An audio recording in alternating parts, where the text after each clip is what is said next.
Hola amigos, bienvenidos a un nuevo programa de Interfaz, este espacio que junto al amigo José Estebenazzi, finalizando la quinta temporada, continuamos siempre con invitados, desarrollando la temática de la seguridad desde el punto de vista del safety, es decir, de los riesgos, y siempre con invitados y temas específicos. ¿Cómo estás, José? Te saludo. Muy buenas noches, Ricardo. Un gusto estar nuevamente los dos conduciendo el programa. Por razones de agenda, los últimos programas los habíamos estado haciendo en forma separada, así que realmente un gusto y para recibir un invitado sumamente interesante por la temática que va a desarrollar el mismo, ¿no? Exactamente, la temática que es pericias y desastres, o desastres y pericias, ¿no? Parece no haber una relación, o que tal vez el público en general lo relaciona más con hechos policiales, entonces una pericia balística, de ADN, pero también con el invitado de hoy, que es... Robert Miranda. No, Robert Martínez Ibarra. Robert Martínez Ibarra, que lo tenemos, y no está acá con nosotros, justamente estamos haciendo una conexión Zoom. Bueno, y le damos la bienvenida, Robert, bienvenido a Interfaz. Gracias Ricardo, gracias José, un placer estar en el programa. Bien, como hacemos siempre, ¿no? Con todos los invitados, te vamos a pedir si podés presentarte, a ver cuál es tu actividad y tu relación con esta cuestión de las emergencias, de los desastres y bueno, también la parte pericial. Bueno, en principio yo tengo un título de licenciado en kinesiología, secundario, una tecnicatura universitaria en emergencias y rescate. Hace 23 años soy bombero voluntario y siempre estuve especializado en el área de rescate y de emergencia. También por el tema de kinesiología, lo que es todo lo que es la biomecánica de los accidentes y de lesiones. Bien. Estuve en Sí, te escucho. Sí. Estuve en algunos rescates que fueron a nivel internacional, lo que involucraban huracanes, inundaciones, también rescate de derrumbes, y también participé en lo que sería la tragedia conocida como Icuabolaños.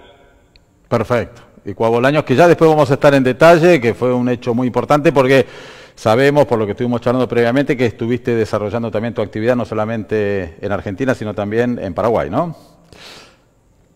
Así mismo. Exactamente.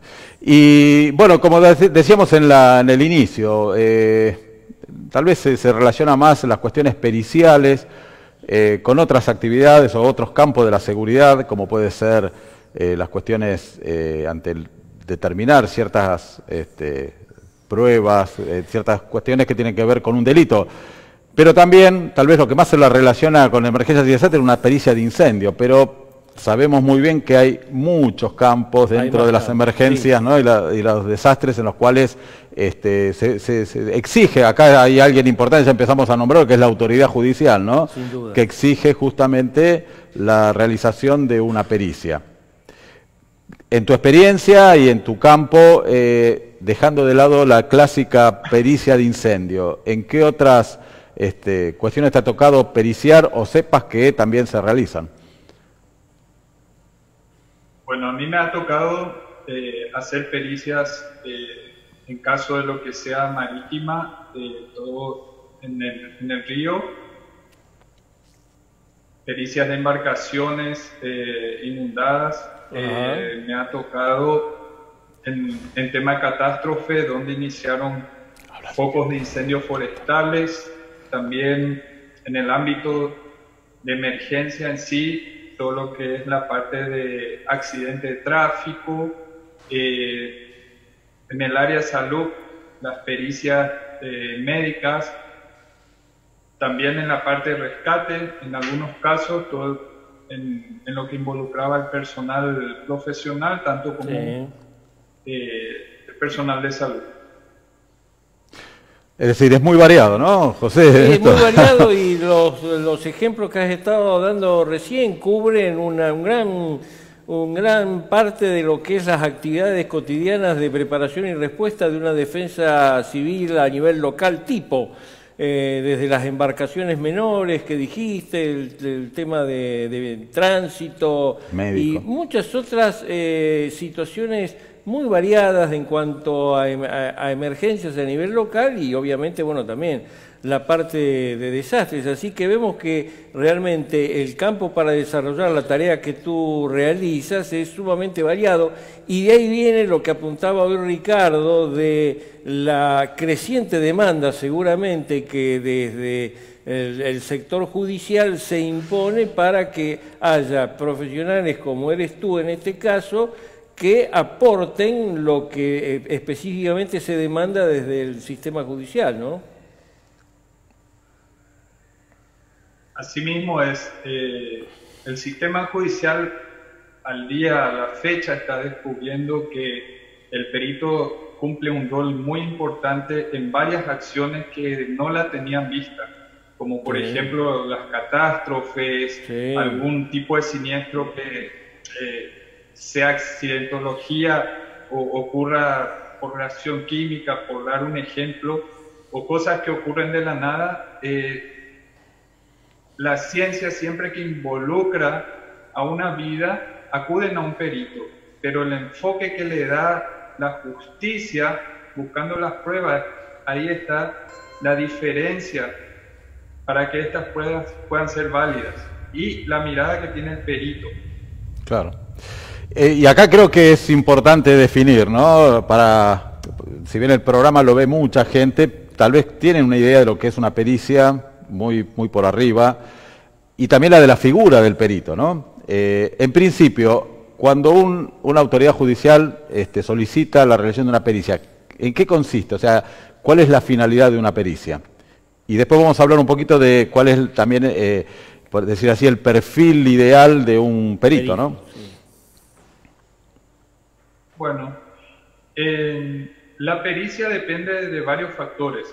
En este caso, si lo requiere la Corte, que puede ser ordenada por un juez, para que se resuelvan unas partes técnicas o para dar entendimiento legal a unas cuestiones técnicas que están fuera del contexto o la comprensión del juzgado, sería. En el caso de lo que sería en siniestro, estamos hablando de la variedad. Vamos a ver un poco el tema judicial.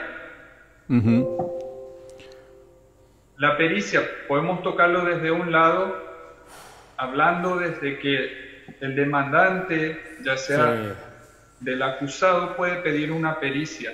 Al igual la Fiscalía, en representación del Ministerio Público, al igual que el mismo juzgado, cuando no comprende bien el contexto de lo que está juzgando el juez, para poder dictaminar.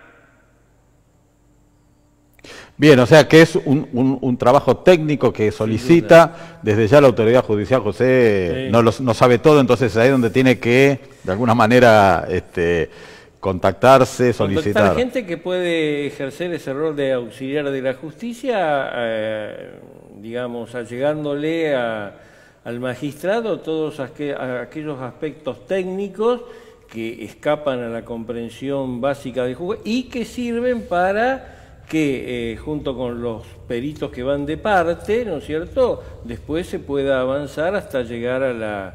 una conclusión, fallo, claro, fallo. ¿Cuál es...? Perdón, si querías agregar algo más. No, también quería agregar que las pericias o la parte judicial, o sea, los peritos en realidad son llamados auxiliares de justicia en este caso, que también el cuerpo forense de la policía son también órganos auxiliares de justicia.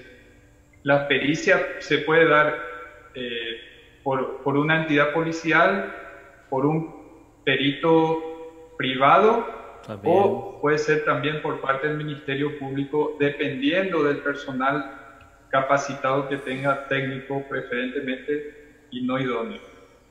Claro, ahí está el punto, ¿no? Yo también lo digo por mi experiencia, décadas atrás, por decir así, donde se solicita, y en varios lugares tal vez sigue ocurriendo porque no hay, pero se solicita que haga una pericia alguien que sea idóneo. ¿Cuál es el concepto ese del idóneo y del profesional, no? Bueno, idóneo hablamos de un perito que fue designado por experiencia práctica de vida que tiene. En este caso, se permitía eso hasta hace unos pocos años en el juzgado, a falta de profesionales o personas que conozcan la materia. Hoy día tenemos varias universidades que están dando la carrera de criminalística, o mismo en el caso de salud, lo que es medicina forense, en el caso de las universidades químicas o bioquímica también la especialidad forense. O sea, se amplía el campo hoy para poder decir que está faltando peritos técnicos.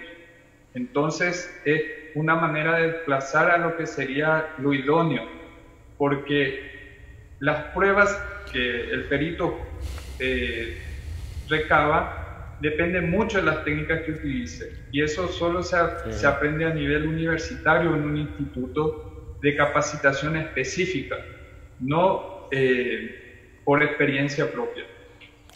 Claro, si me permitís una experiencias, ¿no? Yo recuerdo cuando salía incendios, cuando teníamos que dar una causa, cuando no había una investigación sobre la causa de incendio, muchas veces se establecía que había sido provocada por un acelerante, porque organolépticamente se había detectado la presencia de un hidrocarburo saturado, hasta me acuerdo, ¿no? Es decir, eso suena muy lindo, ¿no? Pero ¿qué significaba?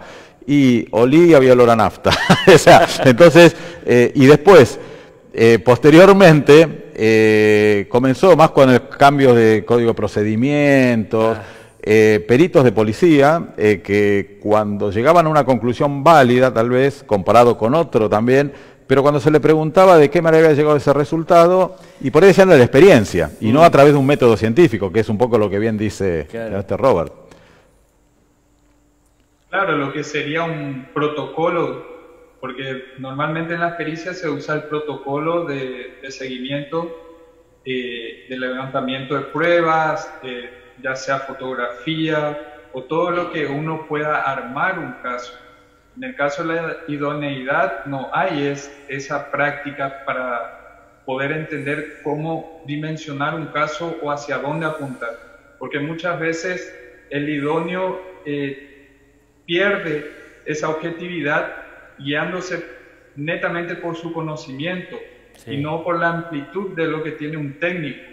Ahí está la diferencia muchas veces en tener un técnico, pero a la vez con experiencia en el campo. Claro. Es así, coincido plenamente. Nosotros recordamos otros invitados que tuvimos, Roberto Ontiveros, que es el presidente de la Asociación de Profesionales Graduados en Seguridad, ellos dedicándose netamente al security, que también una de las funciones que tenían o que pueden cumplir es la de perito en seguridad, ¿no? Perito en seguridad.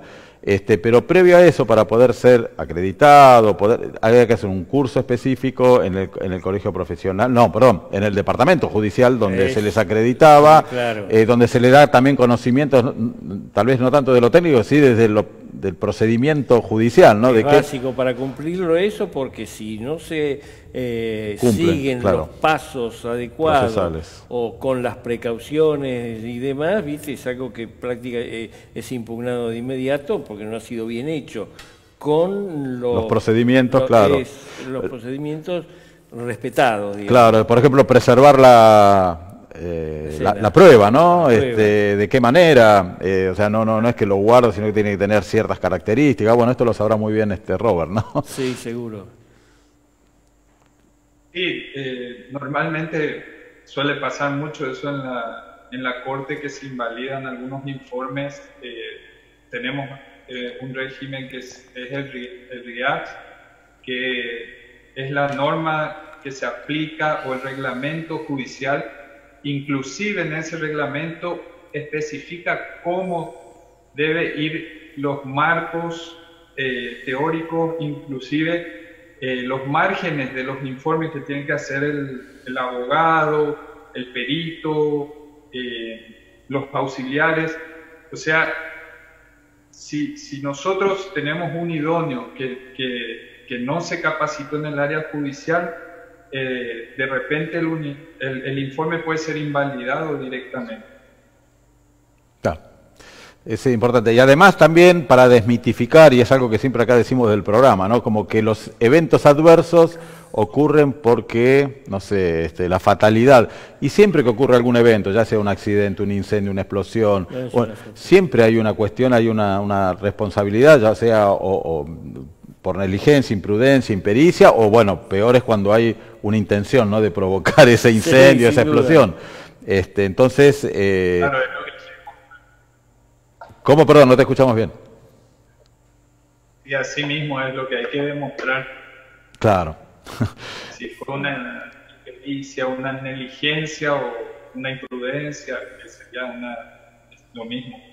Claro, no es la fatalidad que tenemos que llamar como dice el amigo Ulises Candico, llamar un chamán para que no pase. No, tenemos que aplicar procesos de gestión, tenemos que determinar capacitaciones. Entonces, un poco también se desmitifica, porque muchas veces dicen cómo de un incendio forestal, por ejemplo, se puede identificar si fue intencional o no. Y con las técnicas adecuadas se logra llegar a conclusiones en eventos donde tal vez para el idóneo es imposible, ¿no? En efecto, y esto también es un tema que tiene un correlato en la medida que vaya creciendo en el país el empleo como herramienta de trabajo de los organismos de primera respuesta. Estoy hablando del sistema de comando de incidentes. Al participar varias instituciones en un marco de un sistema de comando de incidentes, puede haber diferencias de criterio, puede haber alguna forma diferente de encarar la respuesta, y si surgen controversias en las que después sea necesario recurrir a, digamos, a un perito, bueno, yo creo que ahí hay un campo sumamente interesante para trabajar en conjunto para obtener una aplicación, la mejor aplicación posible de la herramienta, sistema de comando de incidentes, pero a la vez haciendo buen uso de las lecciones aprendidas de aquellas respuestas que no han sido cabalmente cumplidas de acuerdo a todo lo que dispone el sistema en sí, no solo con la terminología común, las instalaciones estandarizadas, sino también a veces la constitución de las fuerzas de tareas o de los equipos de intervención. Ahí, si no hay un fino trabajo entre todos los profesionales y los idóneos respecto de cómo van a manejar esto, que sigue siendo herramientas básicas de gestión, va a haber siempre un ancho campo para debate o para controversia, y ahí de última, si eso va a parar a la esfera judicial, bueno, ahí tendrá que venir el perito para aportar lo que solicite la autoridad judicial, sí. claro. Y bueno, de hecho, Robert, sé que en tu provincia, ¿no?, el Supremo Tribunal de Justicia, o el Superior, no sé con la denominación, de hecho hay una insistencia en esto, ¿no? O sea, un poco, no sé si pronunciado, o sobre la importancia de contar con peritos realmente, no sé si nombrarlo así, oficiales. Es importante. Si hay, digamos, en ese sentido una declaración del Superior Tribunal de Justicia de la provincia de Formosa, obviamente es un respaldo. Digamos, es un impulso y un respaldo interesante a la conformación de los peritos con una base certificada del sistema educativo público o privado, en fin, hay mucho como para avanzar en ese sentido. Sí, acá en Formosa, por ejemplo, en el 2017, con la cura de los peritos, el Tribunal Superior de Justicia había mencionado eso,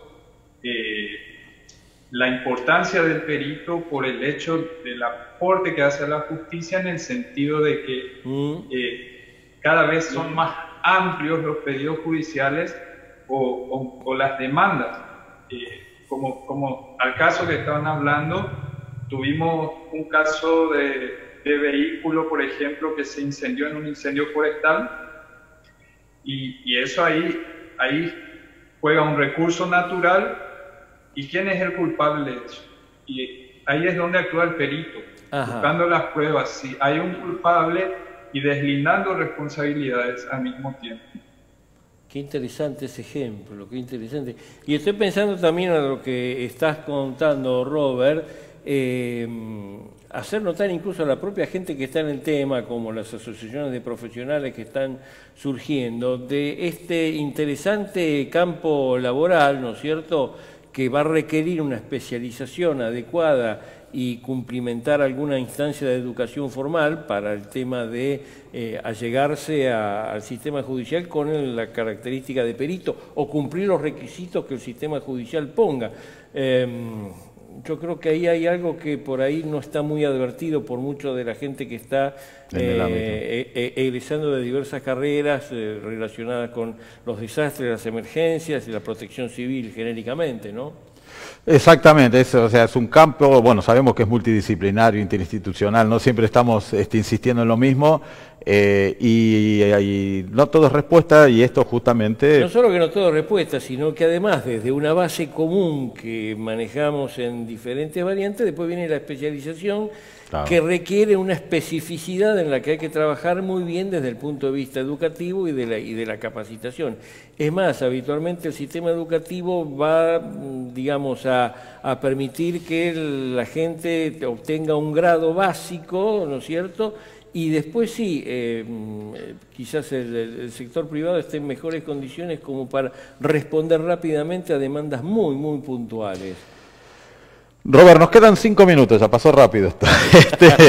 Pero nos interesaría salir de lo tradicional, ¿no? De cómo hacer una pericia o qué tener en cuenta, no sé, de incendio. Ajá. Y es interesante, por ejemplo, y yo sé que has tenido casos y has trabajado en...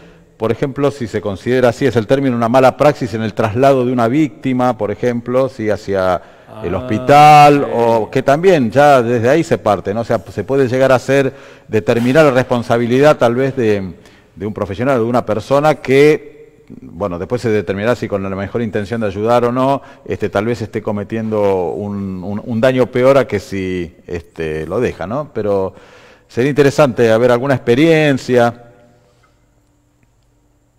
Bueno, por lo general comento esto porque sé en todas las carreras universitarias siempre se da lo que es la materia ética, en lo que involucra al profesional en la parte de justicia o legales,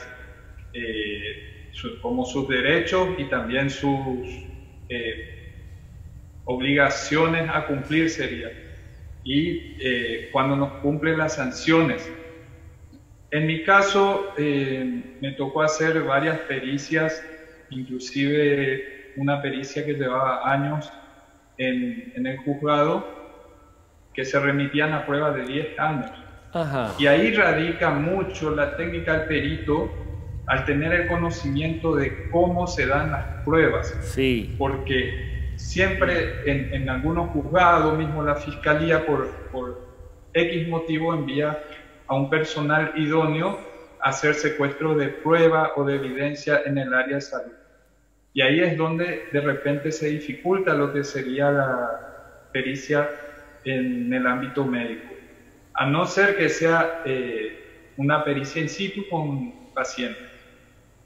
Y también la preservación, porque es importante el levantamiento de pruebas en todo sentido, ya sea en el ámbito médico, de emergencia, porque eso ayuda o genera un camino para llegar a la justicia. Sin esa herramienta, esa cadena de custodia y el personal técnico que obtenga las pruebas, no se va a poder hacer un buen dictamen vamos a poder tener inclusive un dictamen erróneo por parte del juzgado, porque las pericias apuntan hacia una parte. Entonces, el técnico lo que hace es dar una amplitud y muchas veces responde a lo que pregunta el juzgado o lo que es su interés. Pero también tiene la capacidad, el técnico, de orientarle al juez o reencaminar la causa dando su punto de vista en los informes o ya sea en el juicio oral. Claro, es importante eso, ¿no? Decir que el perito no se remita solamente a lo que le solicita el abogado, sino que también, porque lo puede hacer desde una falta de conocimientos, que el perito, al saber, le puede llegar a ampliar, ¿no? A los pedidos, la información. Eso, sí. Eso es fundamental, ¿eh? Sí. Interesante aspecto. Es fundamental. Exactamente. Es un aspecto muy interesante por el hecho de que uno se forma profesionalmente y aplica su experiencia y el área judicial en que se especializó. Por eso es importante resaltar que el perito mínimamente, ya sea ingeniero, tiene que tener el curso que muchos colegios en Argentina están dando, que es el curso de auxiliar de justicia, que es un curso para entender cómo se aplican las leyes de acuerdo al pedido del juzgado o de la pericia. Perfecto, Robert. Bueno, mira, ya llegamos al final, ya llegamos al final. Importante, no sé si alguien quiere llegar a contactarse con vos, no sé cómo lo puede hacer, si nos puedes dar el dato. Así que no sé si tenés alguna página, sería interesante. O un mail. En este momento voy a estar pasando contacto. Número de teléfono sería 3704, es la característica Formosa, 701-627. Perfecto. Después lo vamos a estar. Para cualquier consulta en el área de salud, rescate o incluso incidentes. Perfecto. Bueno, seguramente te estaremos convocando para algún otro programa, porque la verdad que da para mucho. Y además se va interrelacionando con los invitados. Hemos tenido en nuestro programa anterior las responsabilidades del conductor de vehículos de emergencia, que también muchas veces se dan, que eso puede derivar en una pericia. Así que te agradecemos la verdad todo el aporte, el contacto. Vamos a estar comunicándonos seguramente para salir en próximos programas. Agradecido por invitarme al programa, Ricardo, José. Agradecidos nosotros, Robert, por tu aporte a Interfase, y damos cierre a este programa, y no solo estamos dando cierre a este programa en particular, sino que, Robert, has tenido la suerte de acompañarnos en el programa de cierre de esta quinta temporada de Interfase, siempre con el apoyo de Canal 22 Web, así que muchas gracias a todos, y para la temporada próxima, Ricardo, estamos preparando algunas novedades. Novedades interesantes. Para toda la gente que sigue nuestro programa. Muchas gracias a todos, muy buenas noches y felices fiestas y un próspero año nuevo.